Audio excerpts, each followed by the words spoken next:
매번 듣기만 하는 것도 그러니 저도 이야기 한번 보태봅니다. 제가 25살 때 이야기이고 그때는 제가 전문대를 졸업하고 군대까지 다녀온 뒤에 첫 직장을 구해 한참 열심히 일을 하고 있던 사회초년생 시절입니다. 회사를 다니는데 대중교통으로 다니는 게 불편하기도 하고 그 당시 제 또래 친구들한테는 가장 멋지던 게 오토바이였어요. 오토바이가 있으면 동네 노는 여자들 꼬시기도 좋고 괜히 세 보이기도 해서 적당한 오토바이를 중고로 구입하게 되었습니다. 출퇴근 거리가 상당했는데 이게 한두 달 타다 보니까 제법 자신감도 생기고 그래서 위험하게 타지 않겠다는 자신에게 한 약속도 저버린 채 무리하게 자만심을 부리다가 제 과실로 사고를 크게 한 건 내버렸습니다. 팔 하나 부러진 거면 엄청 싸게 먹힌 거기는 했지만 오토바이도 그동안 모아온 돈도 다 사라져버리고 말았습니다. 아무튼 제가 그때 팔이 부러지면서 병원에 입원을 하게 되었어요. 한참 피 끓는 청춘이라서 그런지 젊은 간호사들만 보면 괜히 찝쩍거리고 싶어서 입이 근질근질 하더라고요. 넘쳐나는 에너지를 주체 못해서 어쩌다 보니 여자들이 아니라 같은 병실을 쓰던 아저씨들하고만 엄청 친해지게 되었습니다. 아저씨들이 특히 제가 어리다고 간식도 잘 챙겨주시고 그랬어요. 팔이 부러지고 뭐 여러가지 이유로 아파서 입원한 사람들 치고는 담배가 그렇게 피고 싶었는지 하루에도 몇 번씩 흡연구역에서 모여서 놀고 그랬습니다. 그러다가 처음 보는 아저씨를 한 명 만나게 되었습니다. 손목에 문제가 있어서 양 손목 두 쪽 다 수술을 받았고 방금 나와서 담배 하나 피러 나온 거라고 자신을 소개했어요. 양손이 그래서 어떡하냐고 그랬더니 와이프랑 같이 왔다고 하면서 저 먼발치에 있는 여자 쪽을 가리키더라고요. 먼발치에서 봤는데도 그 여자가 눈에 들어온 이유는 미모도 미모였지만 아저씨의 와이프라고 부르기에는 나이 차이가 너무 많이 나 보였어요. 그 아저씨는 딱 봐도 40대 후반으로 보였는데 당시에 제가 25살이었는데도 아저씨 와이프라는 사람은 저랑 비슷한 나이 또래고 엄청 젊어 보였거든요. 멀리서 봐서 얼굴이 잘 보이지 않는데 머리는 허리까지 올 정도로 길고 얼굴도 주먹만한 게 비율도 엄청 좋았습니다. 조금 촌스러워 보인다는 느낌은 들었지만 그래도 멀리서 봤을 때 보이는 실루엣만 봐도 미녀라는 확신이 들었어요. 그런데 아저씨가 손짓을 하니 그 여자가 이쪽으로 걸어오는데 그때 딱 한눈에 봐도 알겠더라고요. 그 여자 얼굴이 조금 이국적으로 생긴 것이 이게 말로만 듣던 국제 결혼이었다는 거려. 한편으로는 이런 아저씨도 이렇게 젊고 예쁜 여자와 결혼을 할 수 있다는 사실이 놀라웠습니다. 국제 결혼이 나쁘다 하는데 뭐가 나쁘다고 하는지도 모르겠고 저도 당시에 여자들한테 사실 인기가 썩 많은 편이 아니었기 때문에 정 뭐 하면 외국인들과 만나는 것도 방법이겠구나 싶은 생각이 들었어요. 그런데 제가 너무 그 여자를 많이 쳐다봤나 봅니다. 외국 여자를 보는 게 처음이기도 하고 비슷하게 생겼는데도 어딘가 많이 다르게 생긴 이국적인 외모 때문에 시선을 떼지 못했을 뿐인데 아저씨 입장에서는 제가 자기 와이프를 노리는 그런 놈으로 보였나 봐요. 솔직히 속으로는 그렇게 견제하고 스트레스를 받을 거면 자기 나이 또래 되는 여자를 만나지 싶었거든요. 예쁜 여자와 결혼했다는 사실이 질투가 나서 그랬나 봅니다. 아무튼 아저씨한테 외국인을 처음 봐서 신기해서 그랬다고 둘러대니 아저씨도 마음을 열더라고요. 그러면서 몇 마디 나눴는데 알고 봤더니 아저씨는 제 고향집에서 30분도 안 되는 거리에 살던 동네 사람이었어요.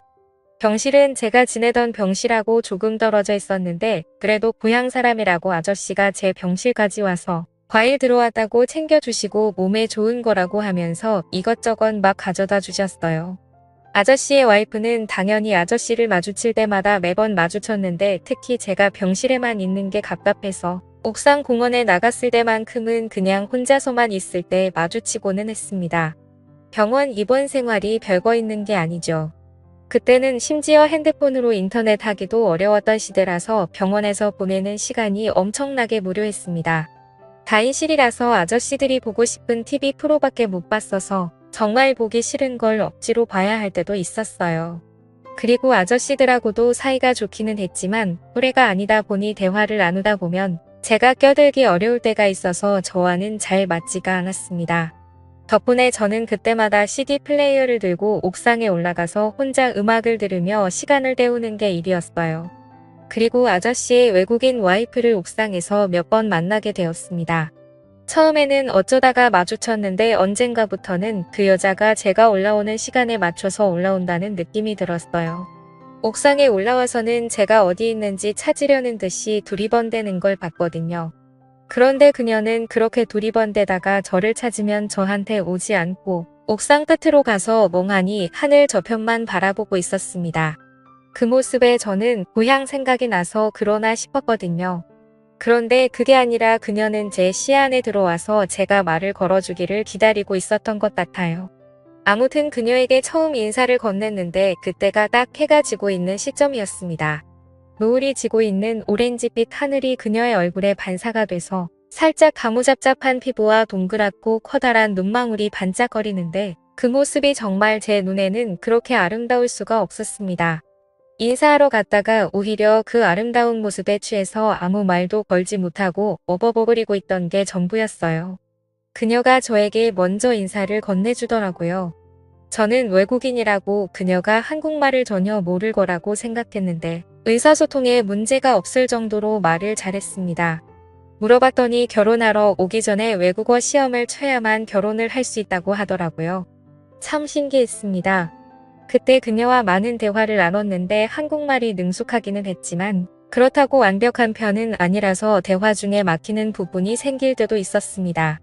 그런데 오히려 차근차근 하나씩 알려주면서 어쩔 때는 몸짓 발짓 손짓 다 섞어가며 알려주는 대화가 오히려 더 재미있다는 생각이 들었어요.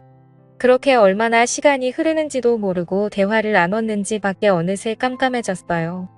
한여름 날씨에도 병원복만 입고 있으니 조금 쌀쌀해지기 시작했습니다. 올라올 때는 아직 더운 날씨라서 소매와 바지단을 걷어놓고 있었거든요. 그런데 조금 쌀쌀한 느낌에 걷어놓은 소매를 내리고 싶었는데 깁스를 한 팔 때문에 그게 생각처럼 잘 안 되더라고요. 그런 제 모습을 보더니 그녀가 자기가 해주겠다면서 제 소매를 내려줬습니다. 그 덕에 그녀가 저한테 가까이 붙게 되었는데 한국인에 비해 아담한 체구를 가져서 그런가. 그녀가 제 앞에 바짝 다가섰는데 그녀의 정수리가 저의 코앞으로 위치했습니다.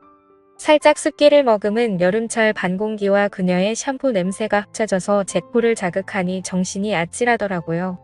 그러는 와중에 그녀가 제 앞에 무릎을 꿇더니 제가 올려놓은 바지단도 내려주기 시작했어요. 어여쁜 여자가 제 앞에 무릎을 꿇고 앉아있는데 그 모습에 정신이 아찔해지지 않을 사람이 어디 있겠습니까? 그래서 바지 정도는 제가 직접 하겠다고 했더니 그녀가 아니라면서 자기가 해준다고 묵묵히 저를 도와주더군요. 기센 한국 여자와는 다르게 순종적인 모습에 뭘 시켜도 다 해주지 않을까 하는 기분이 들어서 괜히 침이 꿀꺽 넘어갔습니다. 병원 수칙 때문에 옥상은 밤 11시에 닫았지만 초저녁인데도 그녀가 한참 자리를 비웠다는 사실을 아저씨가 알게 되면 혼이 날 것 같다면서 그녀는 그렇게 병실로 돌아갔어요. 저는 그때 이미 그녀한테 푹 빠져버린 것 같습니다. 돌아가는 그녀 뒷모습만 바라보고 있었고 그녀가 계단을 통해 내려갔을 때도 그녀가 지나간 자리만 보고 있었거든요. 짧은 시간이었지만 오랜만에 마음이 떨리는 게 제가 혹시 그녀에게 관심이 있어서 이러는가 싶었습니다. 그 다음 날부터 그녀를 병원 복도에서 마주치게 되면 그녀의 눈도 똑바로 쳐다보지 못하겠더라고요. 매번 평소와 같은 평범한 차림에 화장기 하나 안 한 얼굴인데도 뭐가 그렇게 예뻐 보이는지 제 마음을 종잡을 수가 없었습니다. 하지만 그런 만남도 끝이 보이기 시작했습니다. 팔이 부러진 게 병원에서 오래 입원할 만한 일은 아니잖아요. 병원에서는 이제 통원 치료를 해도 되겠다고 제 퇴원 날짜를 잡아줬어요. 그녀와 더 시간을 보내고 싶어서 오래 입원할 수 있는 방법이 있었으면 했지만 병원비도 병원비고 어차피 이미 결혼한 그녀와 제가 어떻게 이루어질 수 없다는 건 누구보다 잘 알고 있었기 때문에 마음을 접기로 했습니다. 퇴원 소식에 심란해져서 옥상에 올라갔는데 그녀는 이미 옥상에서 저를 기다리고 있었어요. 옥상 벤치에 나란히 앉아서 퇴원하기 전까지 그녀와 시간을 보냈습니다. 그녀는 아저씨 수발하는 게 힘든데 제가 있어줘서 많이 위안이 되었다고 저랑 보내는 시간이 좋다고 하더라고요. 아저씨가 자기한테 잘해주기는 하지만 그래도 나이차가 많아서 체력적으로 힘들어하고 또 자기를 아내가 아니라 종다루듯 막대한다며 불만이 많아 보였어요. 제가 아저씨였다면 이렇게 예쁘고 착한 여자라면 국적 상관없이 정말 온 마음을 다해 사랑해줬을 것 같다고 대답했더니 그녀가 난데없이 자기가 결혼한 게 아저씨가 아니라 저였으면 좋았겠다고 하면서 제 품에 기대더군요. 저도 그녀가 좋기는 했지만 국제결혼으로 결혼했으면서 저를 먼저 만났으면 하는 말을 어떻게 하지 싶었습니다. 그래도 분위기 깨기는 싫어서 따로 말하지는 않았어요. 여기서 어떻게 하면 그녀를 넘어뜨릴 수도 있다는 생각이 들었지만 내일 모레 퇴원하는 제가 하루아침 순간에 눈이 멀어 실수를 저질렀다가 돌아올 후폭풍을 감당이나 할 수 있을까 싶어서 속으로 꾹꾹 눌러 참았습니다. 그녀를 어떻게 떼어내야겠다는 생각에 제가 퇴원하는 소식을 말해줬는데 그녀가 깜짝 놀라면서 저를 세게 껴안았어요. 저는 얼어붙어 봐서 가만히 있을 수밖에 없었습니다. 이제는 아저씨고 나발이고 에라 모르겠다 싶어서 그냥 본능에 몸을 맡겼어요. 그녀와 저는 마음이 통했고 그날 저녁에 자기 휴대폰 번호라면서 퇴원하고 나서도 꼭 연락하라고 적어주더군요. 퇴원하고 나서 통원 치료를 하면서 병원에 자주 들렀지만 아저씨도 퇴원을 한 건지 그녀가 병원에서 도무지 보이지가 않았습니다. 저도 괜히 그녀를 찾아다니는 게 너무 티가 나지 않을까 싶어서 노력해서 그녀를 찾아다니지는 않았어요. 퇴원 후에 그녀가 몇 번 생각나기는 했어요. 그날 옥상에서 그녀가 해준 일이 자꾸 기억에 남기도 했고요. 그런데 또 밖에 나가고 다시 제 또래 한국 여자들을 보니 신토부리가 괜히 신토부리가 아니구나 하면서 그녀에 대한 기억도 차츰 지워지고 있었고 당연히 그녀의 연락처로 제가 먼저 연락을 하는 일도 없었습니다. 그리고 나서 시간이 지나 추석 연휴가 되었습니다. 연휴가 길었던 터라 저도 본가에 일찍 내려가게 되었어요. 가족들과 시간을 보내고 연휴가 다 끝나갈 무렵이었는데 오랜만에 고향 친구들하고 술이나 한잔 해야겠다는 생각이 들었습니다. 그런데 친구들은 뭐가 그렇게 바쁜지 술 한잔 하자는 제 요청에도 다 바쁘다면 나오지를 않더라고요. 누구 부를 만한 사람 없나 연락처를 뒤적이는데 갑자기 그녀의 전화번호가 눈에 들어왔습니다. 고향집 근처에 산다는 것도 알고 있고 하니 갑자기 그동안 보고 싶었던 적이 한 번도 없는데도 불구하고 그녀가 보고 싶어지더라고요. 그래서 그녀에게 전화를 걸었어요. 나 지금 고향집 근처에 내려왔는데 볼 수 있냐고 물었더니 조금만 기다려 달라고 하더군요. 오랜만에 만난 그녀는 여전히 조금 촌스러우면서도 수수한 차림이었는데 그래도 여전히 커다란 눈과 건강해 보이는 긴 머리는 그대로였습니다. 그런데 약속장 도수 동네에서 꽤 멀리 떨어진 곳이었고 시간도 많이 늦어버린 거예요. 왜 이렇게 먼 데서 만나느냐 물어봤더니 아저씨가 워낙에 마당발이다 보니 자기 집 근처에서 만나면 사람들이 다 알아볼 거라면서 조심해서 나쁘게 뭐가 있냐고 하더라고요. 저는 뭐 하려고 그런 게 아니라 그냥 오랜만에 보고 싶어서 그런 건데 그녀의 반응이 조금 이해가 가지 않았습니다. 술을 한참 마시면서 그동안 잘 지냈냐 하면서 대화를 하고 있는데 그녀가 이제서야 자기를 찾아왔냐고 하면서 얼마나 기다렸는지 아냐고 물어보더라고요. 그래서 그냥 바쁘고 정신이 없어서 그랬다고 대충 둘러대는데 한국 여자들처럼 꼬치꼬치 캐묻지 않고 그냥 믿어주는 겁니다. 아무튼 만났으니 된 거 아니냐고 하면서요. 취기가 좀 오르는 가운데 그녀를 집까지 바래다 주겠다고 했는데 그녀가 자꾸 주변에 살피면서 걷는 모습이 조금 이상했어요.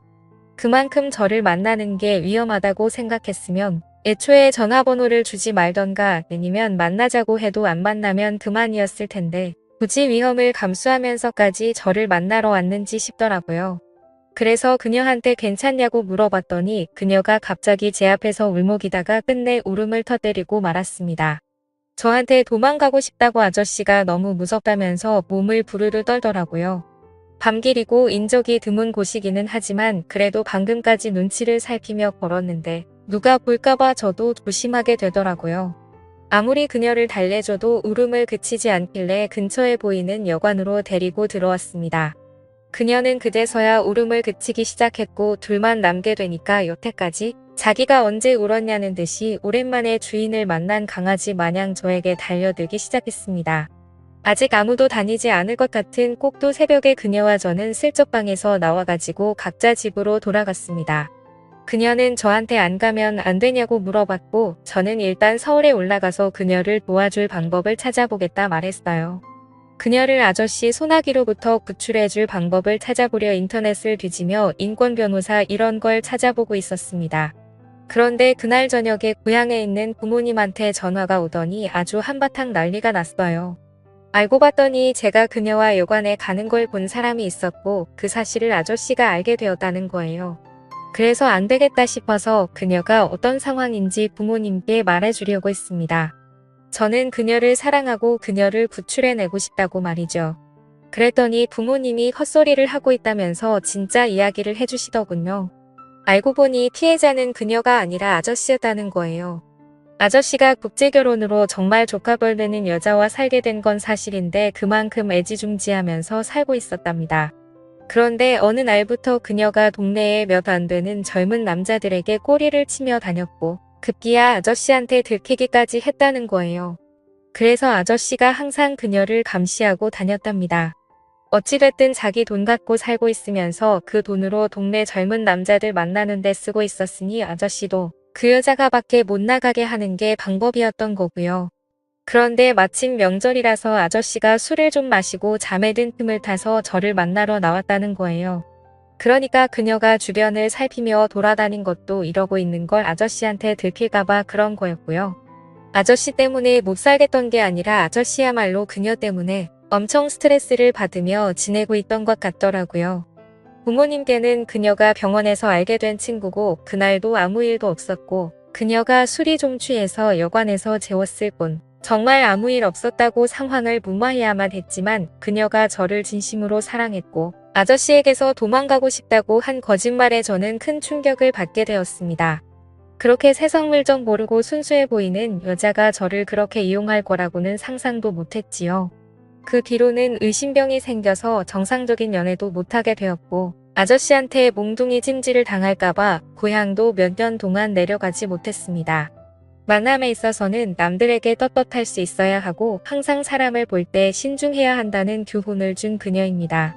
순정적인 외국 여자들이 관심이 갔었는데 그 뒤로는 저를 꽉 잡고 사는 기센 한국 여자인 지금의 와이프를 만나서 나름 불편하게 행복한 삶을 살고 있습니다. 결혼을 하면 어느 정도 구속되는 건 사실이에요. 그걸 견디지 못하고 밖으로 나가 노는 건 배우자에 대한 신뢰를 저버리는 일이라고 생각해요. 제가 한 행동이 아저씨에게는 결코 좋은 일이 아니지만 그래도 저는 그때 일로 좋은 교훈을 얻게 되어 다행입니다. 그녀는 아직도 아저씨랑 살고 있을지 아니면 그 버릇 못 고치고 아직도 어디서 다른 남자를 찾고 있는지는 모르겠네요. 제 사연을 읽어주셔서 감사합니다.